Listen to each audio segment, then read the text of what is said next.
Hello, hello, hello. Welcome. Today I am here with Julia. We are going to be talking all things DNA. I'm so excited about this. I love topics that I know nothing about because then I get to learn right along with you, the audience. I already see you guys jumping on. Thank you so much for being here. This is going to be so much fun.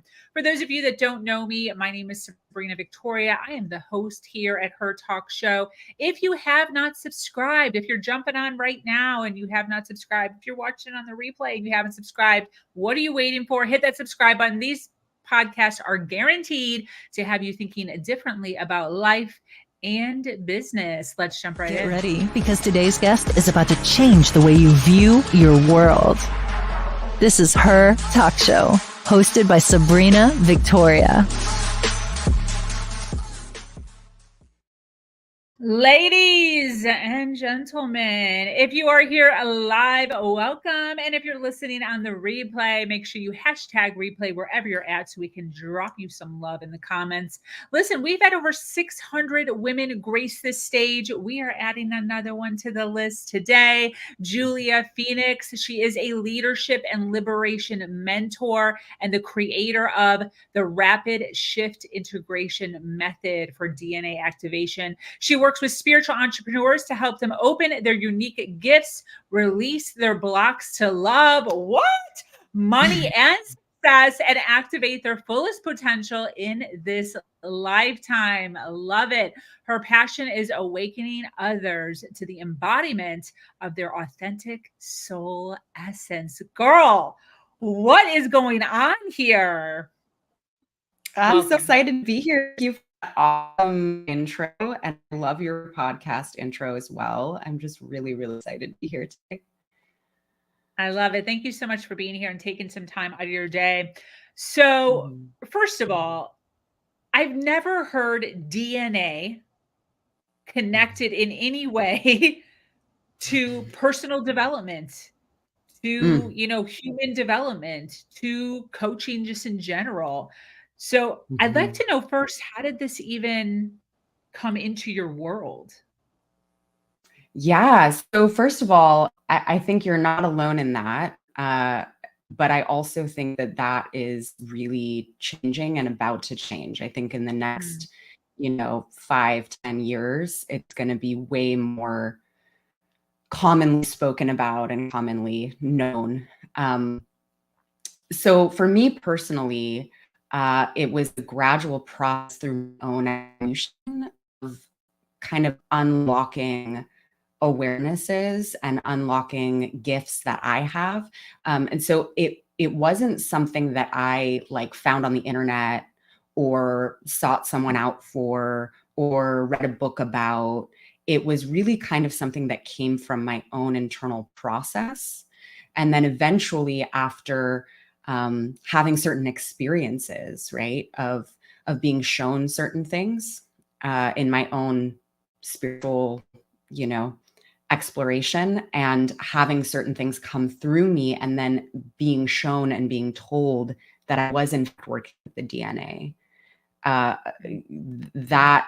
That for me was kind of an internal process, and it opened gradually until I got to a place where, I actually had, I know you're a huge proponent of mentorship and coaching and things like that. So I had a mentor in my life who was like, Julia, what are you doing with all this other stuff you're doing? Don't you know that this is a gift? What you're doing is really special and important. And, maybe you should bring that out into the world more. Right. And so that began my process of developing my own modality and sharing that with the world.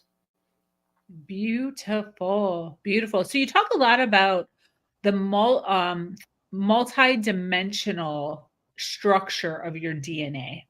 Yeah. What does that mean? Yeah.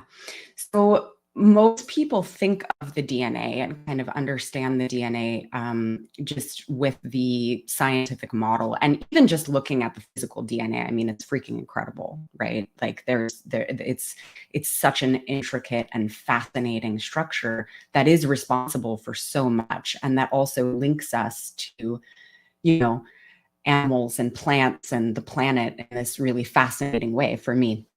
But you know, we think about the double helix, we think about like what we learned in science class, and the DNA is actually, you know, the way that I experience it, the way that I see it, and the way that I work with it, it's so much more than that.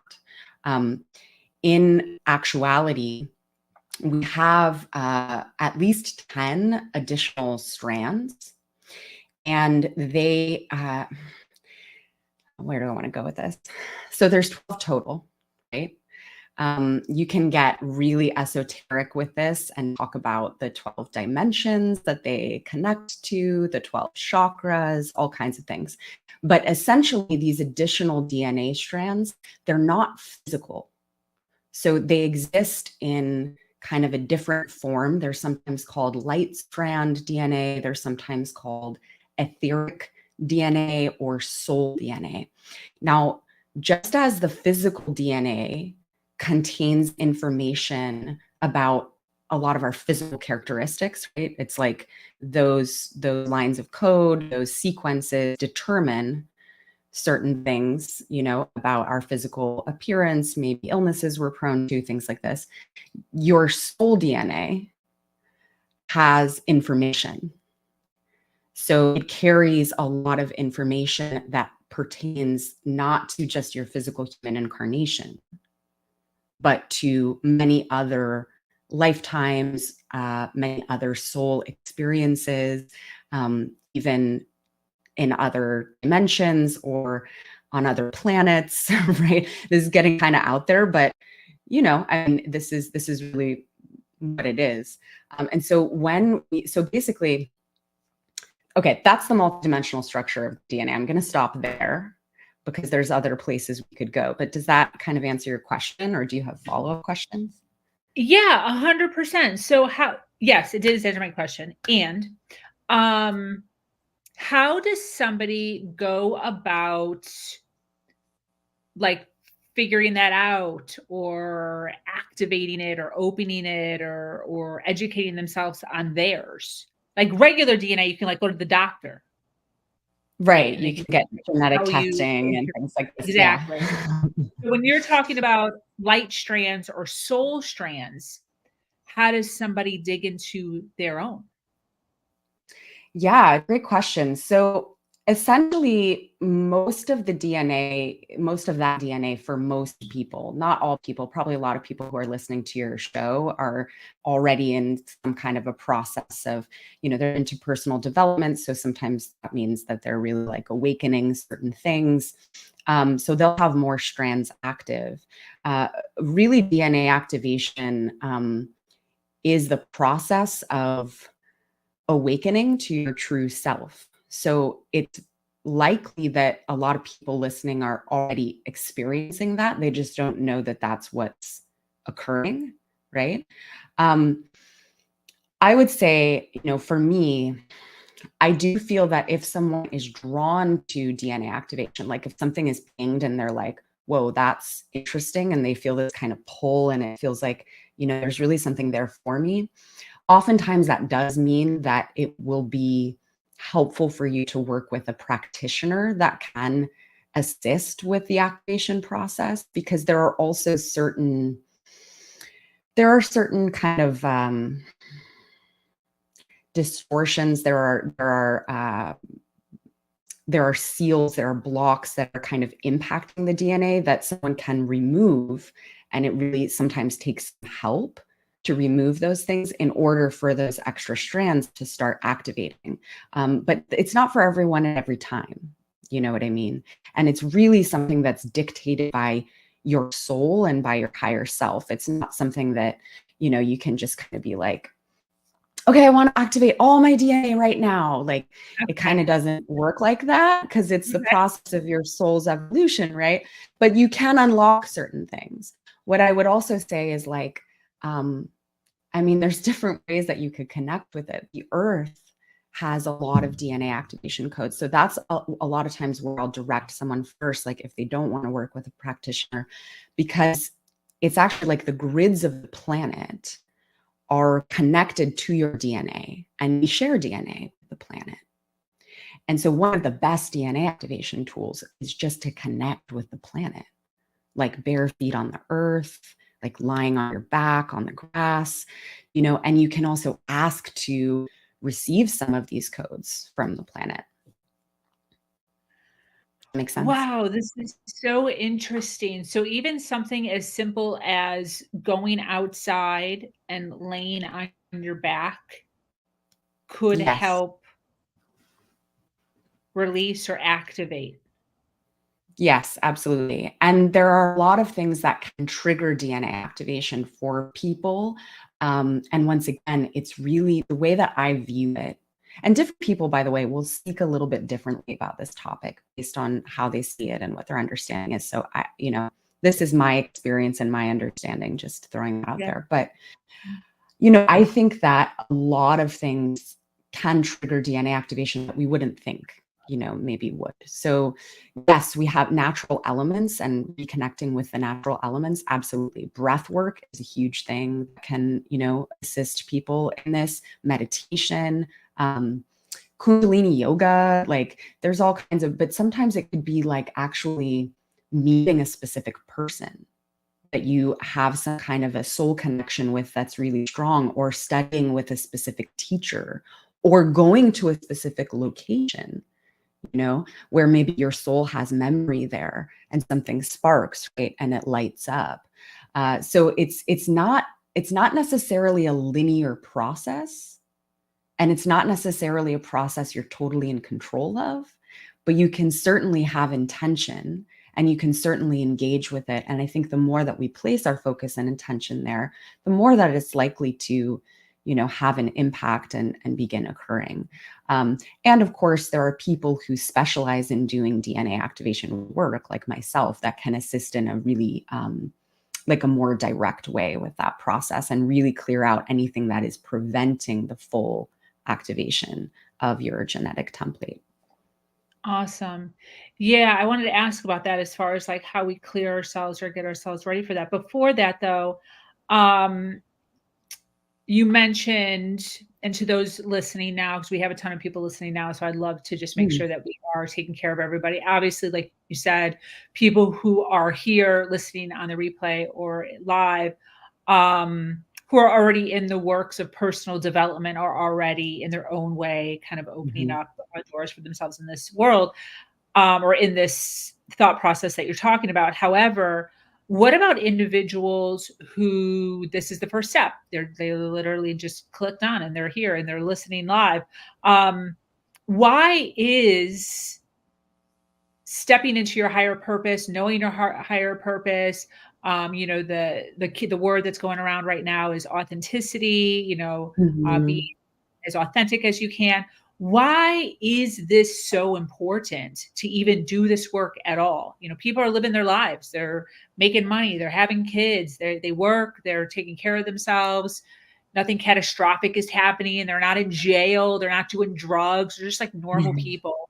Why is it so important for all of us to, or is it not, to find our higher purpose and to really step into who we are Mhm. authentically?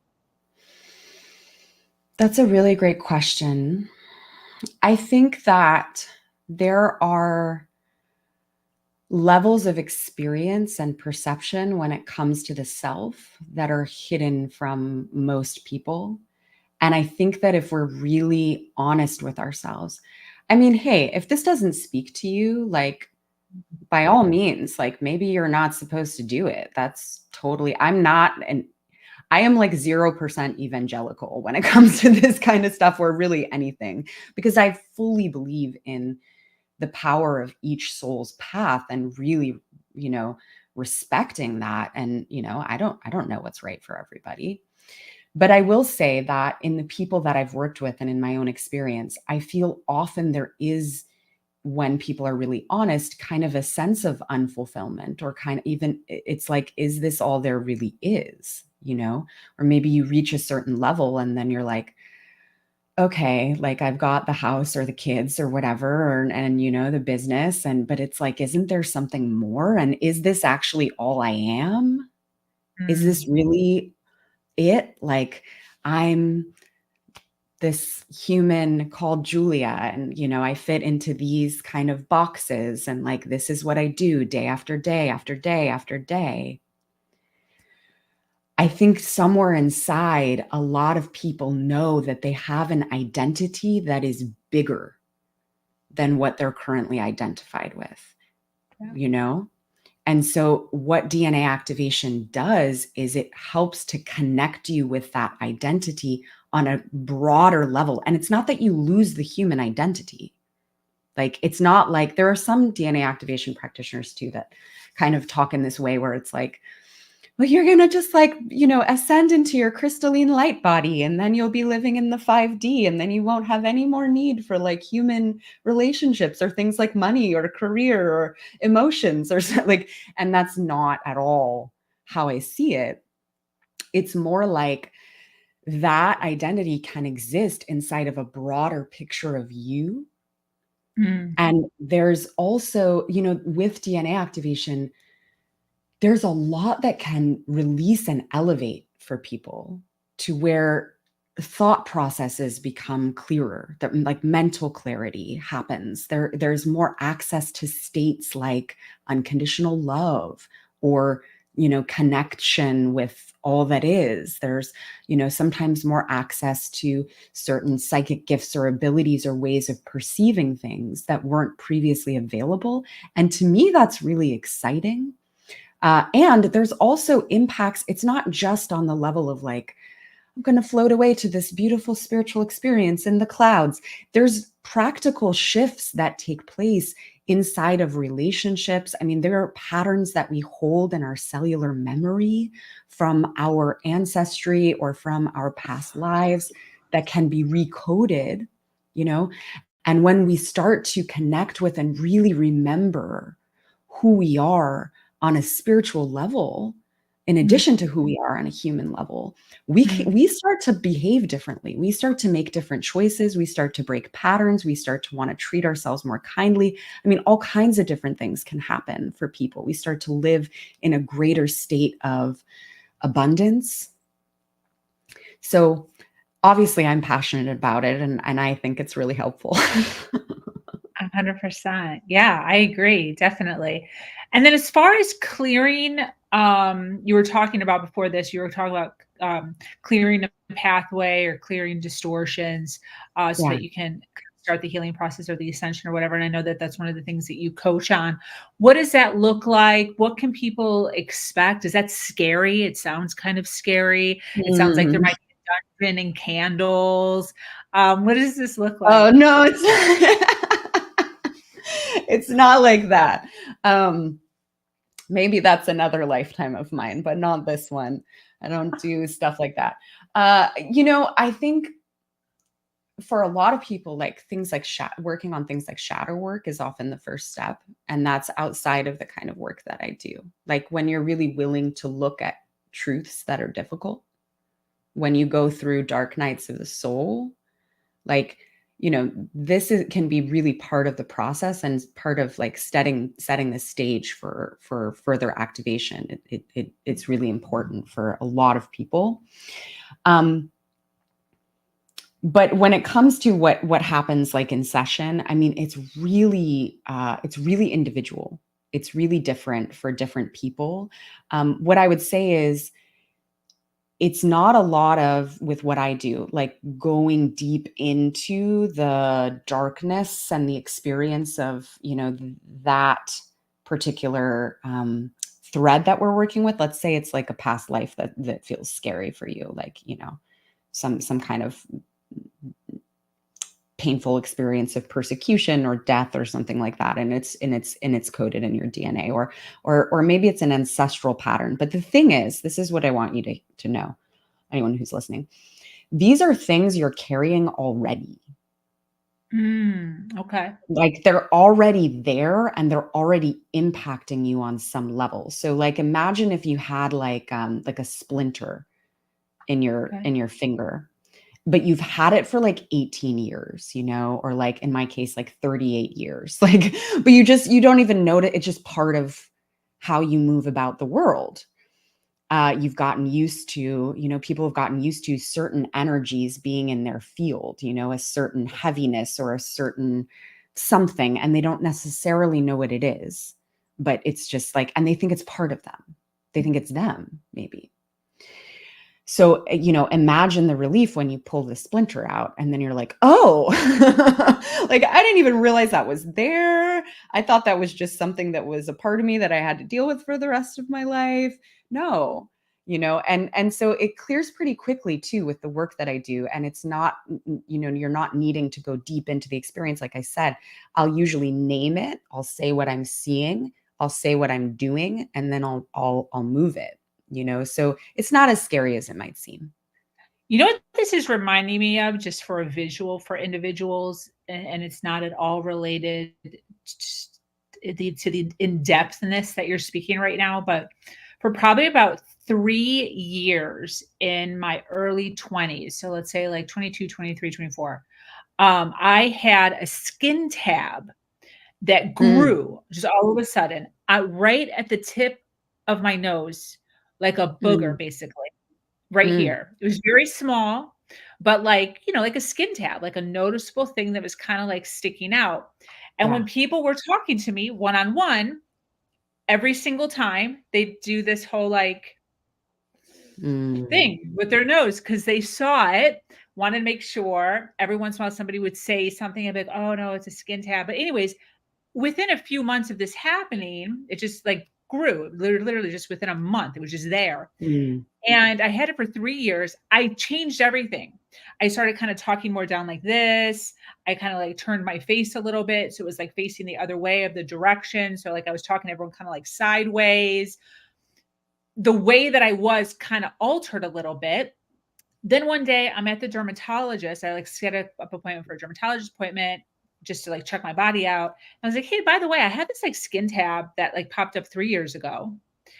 And it's just like bothering me. Like, I don't think it's anything, but like, she's like, oh my gosh, yeah, we can take care of that right now. I'm like, literally within 2 seconds, which is exactly what you're saying, right? Like, so quickly, she's just like zapped it off yeah, and everything totally. changed.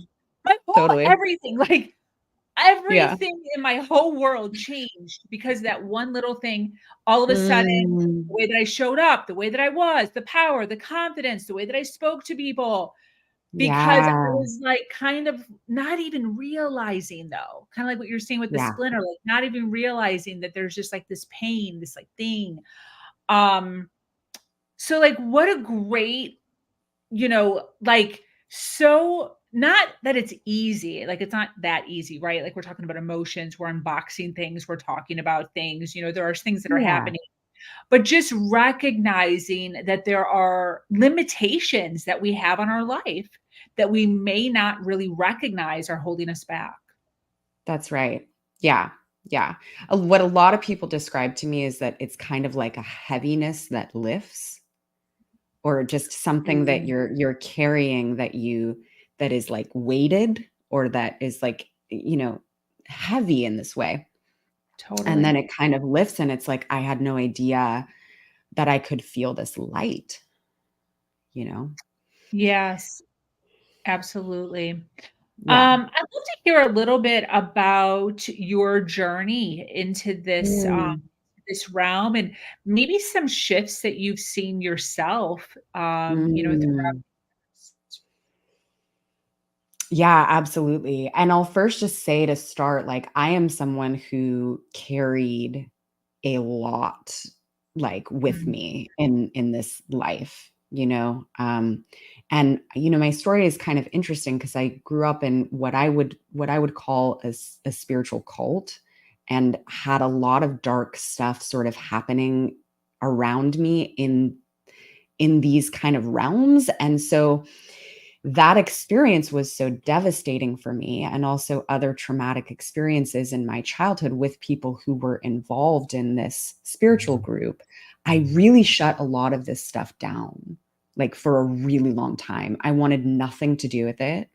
I wanted to just, it was like, you know, and I had a lot of other stuff that I moved through, that I was transmuting, I believe, not only for myself, but also for my lineage and for the collective addictions, eating disorders, things like this, that was a really important part of my path and a really important part of my process and my preparation to be able to do this work, right?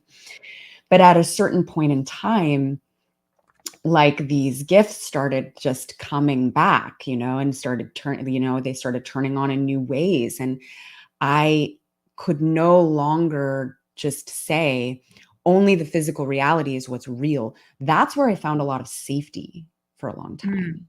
It was like whatever is like physical and emotional as well is like safe. And so, I also, as you know, like I focused a lot on relationships and relational healing, which is still a huge focus for me because it's incredibly important.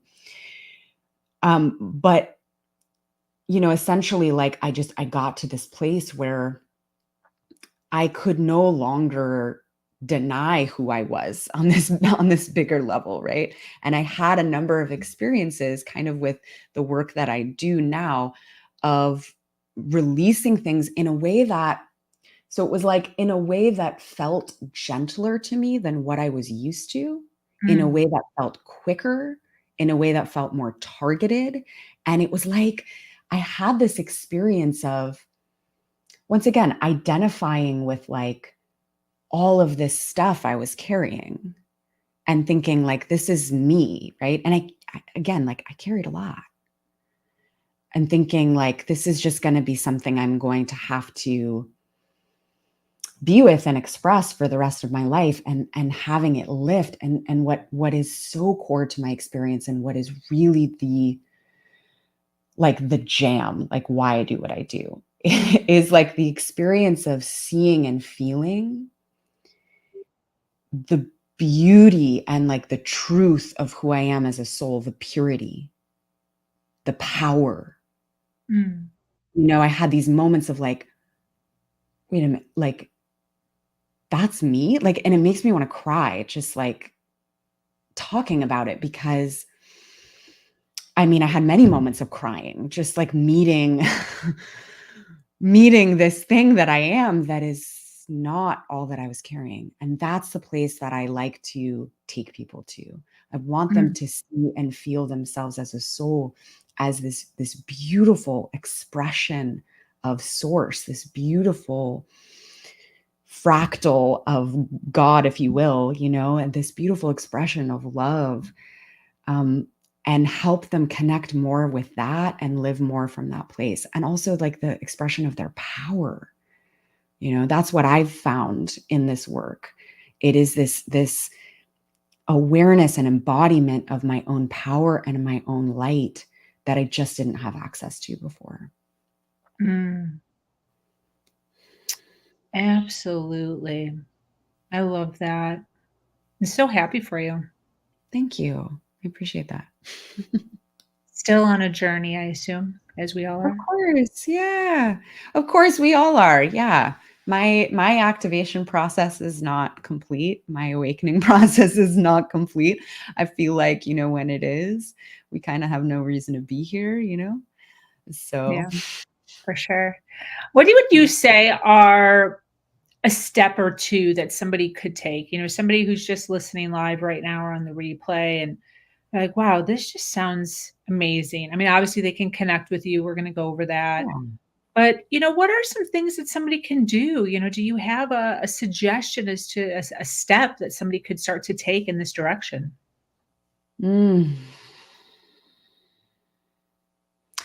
I would say to tune in to yourself in whatever process you currently have access to, that is like meditative, or that gets you kind of centered and grounded in yourself, whatever that is. For some people, that's going to be meditation. For some people, it might be walking, whatever like your thing is that helps you really connect with the center of you. And I would actually ask from that place. And I'll give a few suggestions, but I don't want to just be prescriptive with it. I like to be really careful with that, because it's so different for everyone, what's Sure. going to work. So But some suggestions, as I mentioned before, connecting with the earth, connecting with the elements, Mm. whether it's water, you can do a meditation where you look at the fire. The DNA has like fire codes, like whatever the thing is that you're drawn to, spending time in the sun, and then also like connecting with the breath. And meditation, is just really an important piece as well. But if you are, once again, and like energy work of all kinds is helpful too. But if you are like drawn to DNA activation, like you really feel like there's something there for you, I would say like, and it does not have to be me. Like I don't have an attachment to that. But if there is like that knowing in you that that's the next step for you, like I would look for someone that your soul feels pulled to help you with that process. Beautiful. And then Mhm. can you, obviously we're getting a really good idea of who you are and what you do, but can you give us a rundown kind of that? And who should be reaching out to you? Who specifically do you help?